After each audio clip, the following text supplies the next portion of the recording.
Oke, Bismillahirrahmanirrahim. Assalamualaikum warahmatullahi wabarakatuh. Waalaikumsalam warahmatullahi wabarakatuh. Alhamdulillahirrabbilalamin. Nahmadu wa nasta'inu wa nastaghfiruhu wa na'udzu billahi min syururi anfusina wa min sayyiati a'malina. May yahdihillahu fala mudhillalah wa man yudlil fala hadiyalah. Asyhadu an la ilaha illallah, asyhadu anna Muhammadar abduhu wa rasuluh. Allahumma shalli ala sayyidina Muhammad wa ala sayyidina Muhammad. Amma ba'du. Yang pertama-tama dan yang paling utama, marilah kita panjatkan puja dan puji syukur kehadirat Allah Subhanahu wa taala yang mana telah memberikan kita beribu-ribu nikmat, di antaranya yaitu nikmat iman, Islam dan ihsan, sehingga saya dan rekan saya bisa memberikan pemaparan tentang pembahasan tentang kepemimpinan dalam perubahan pada model Kaizen. Tak lupa juga salawat serta salam marilah kita curah limpahkan pada junjungan kita Nabi Muhammad SAW yang telah membawa kita dari zaman jahiliyah hingga terang benerang kali ini. Dari zamannya Abu Jahal naik onta sampai Ucup naik Vespa. Langsung saja kita ke pembahasannya. Oh, sebelumnya saya akan memperkenalkan terlebih dahulu rekan saya atau rekan dari kelompok saya. Nah, yang pertama itu ada Tasya Alfira dengan nomor induk mahasiswa 1209 240215. Lalu yang selanjutnya ada saya sendiri yaitu William Mutakin dengan nomor induk mahasiswa 1209 240218. Untuk pembahasan yang pertama mengenai apa sih itu Kaizen ataupun bisa disebut pengertian dari Kaizen itu apa, akan dibawakan oleh saudari Tasya Alfira. Waktu dan kesempatan saya aturkan. Baik, terima kasih kepada moderator atas kesempatannya. Di sini saya akan memaparkan materi pengertian tentang kepemimpinan dalam perubahan pada model Kaizen. Nah, di sini Kaizen itu merupakan istilah yang berasal dari Jepang, di mana Kai berarti perubahan dan Zen berarti lebih baik atau dapat diartikan juga sebagai perbaikan terus-menerus. Dengan melakukan hal-hal kecil yang lebih baik dan menetapkan serta mencapai standar yang semakin tinggi. Kaizen merupakan bagian dari teori manajemen Jepang sejak pertengahan tahun 1980-an. Nah, pada saat itulah konsultan manajemen di negara bagian barat adalah Kaizen untuk diterapkan dalam praktek manajemen secara luas. Hal ini juga disebut dikarenakan Kaizen dianggap cenderung membuat perusahaan Jepang menjadi lebih kuat di bidang peningkatan yang terus-menerus menurut Trend 2011. Nah, sampai saat ini istilah Kaizen ini telah diterima secara umum sebagai istilah kunci dalam manajemen. Dan inti dari manajemen adalah kepemimpinan.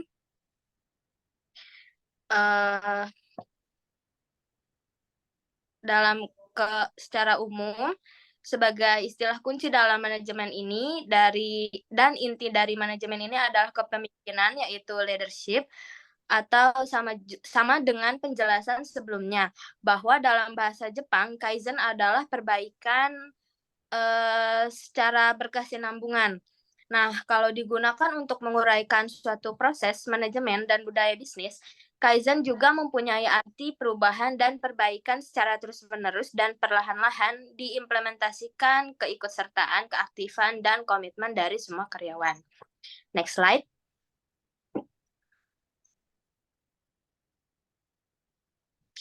Nah, selanjutnya di sini ada perwujudan yang paling nyata dari kemampuan pemimpin terlihat pada ketangguhan seseorang menyelenggarakan berbagai fungsi yang menjadi tanggung jawabnya, yang dimana yang dimaksud itu adalah setiap orang mampu menjalankan tugasnya sesuai dengan tingkat jabatan yang dipangkunya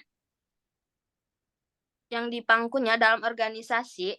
Pemimpin yang efektif dalam pemimpin ini yang mampu melakukan perubahan dan perbaikan dalam organisasi dengan memperhatikan beberapa hal sebagai berikut.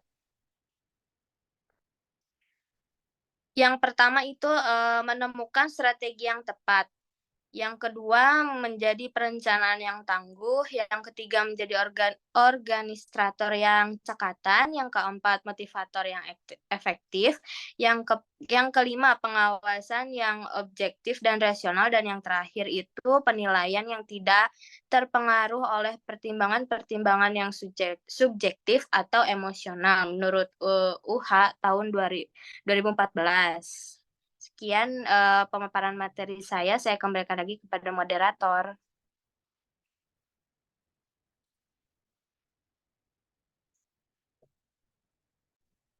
Baik, terima kasih kepada Saudari Tasya Alfira.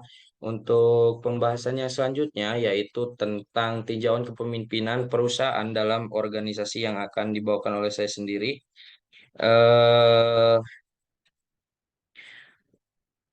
Kepemimpinan adalah kesanggupan untuk membujuk secara persuasi orang lain untuk mencapai tujuan yang telah ditentukan dengan entitas. Nah, menurut Cass dan James Resenjek pada tahun 2022, kepemimpinan adalah bagian dari manajemen, tetapi tidak semuanya.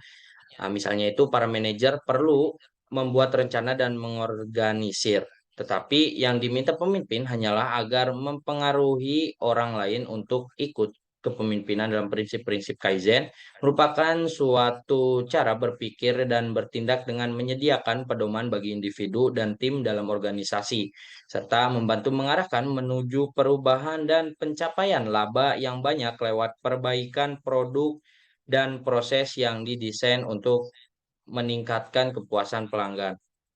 Yang selanjutnya yaitu tentang prinsip kepemimpinan perubahan model model Kaizen yang merupakan penggunaan langkah-langkah sebagai berikut. Yang pertama itu ada fokus pada pelanggan, yang kedua ada melakukan pembaharuan dan perbaikan secara terus-menerus, yang ketiga ada mengakui masalah secara terbuka, yang keempat ada mendorong keterbukaan, yang selanjutnya ada menciptakan tim kerja, yang keenam yaitu mengelola proyek melalui tim lintas fungsional. Lalu yang ketujuh yaitu mengembangkan proses hubungan yang tepat, dan yang kedelapan mengembangkan disiplin pribadi. Yang selanjutnya ada memberi informasi bagi setiap karyawan, dan yang terakhir yaitu membuat setiap karyawan menjadi mampu. Yang selanjutnya yaitu seni pada manajemen Kaizen Jepang. Nah, seni pada manajemen Kaizen Jepang itu sangat sederhana ya teman-teman, yaitu bahwa setiap orang dalam organisasi memiliki kemauan dan kemampuan untuk berkontribusi dalam penyempurnaan dan perbaikan kinerja secara terus-menerus. Tidak ada kata puas ataupun cukup, sehingga pimpinan berperan dalam mengarahkan dan memotivasi seluruh pelaksanaan pada masing-masing unit pengelola. Yang selanjutnya yaitu perilaku dan keahlian pemimpin dalam melakukan perubahan yang akan dibawakan oleh Saudari Tasya Alfira. Waktu dan kesempatan saya aturkan. Baik, terima kasih kepada moderator. Di sini saya jelaskan lagi ya tentang perilaku dan keahlian pemimpin dalam melakukan perubahan. Eh, Menurut Barus, tahun 1998, seseorang pemimpin dalam tim Kaizen ini memfokuskan perhatiannya pada manusia. Lalu setelahnya pada hasilnya sehingga tanggung jawab pemimpin merupakan kebalikan dari petugas supervisor. Secara singkat, seorang pemimpin pendekatan Kaizen dalam melakukan perubahan itu harus melakukan beberapa hal seperti yang pertama itu memperkuat tim sebagai bahan pembangunan yang fundamental dalam struktur organisasi. Yang kedua, menggabungkan aspek positif individualisme dari berbagai manfaat kesepakatan tim. Yang ketiga, berfokus secara detail dalam mengimplementasikan gambar besar tentang organisasi.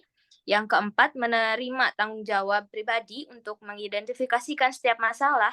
Yang kelima, membangun hubungan pribadi yang kuat. Yang keenam, menjaga pikiran untuk tetap terbuka terhadap kritik dan nasihat yang konstruktif. Yang ketujuh, memelihara sikap yang progresif dan berpandangan masa depan. Yang kedelapan, persediaan menerima tanggung jawab dan mengikuti pelatihan. Dan yang selanjutnya itu ada bangga dan menghargai kerja tim.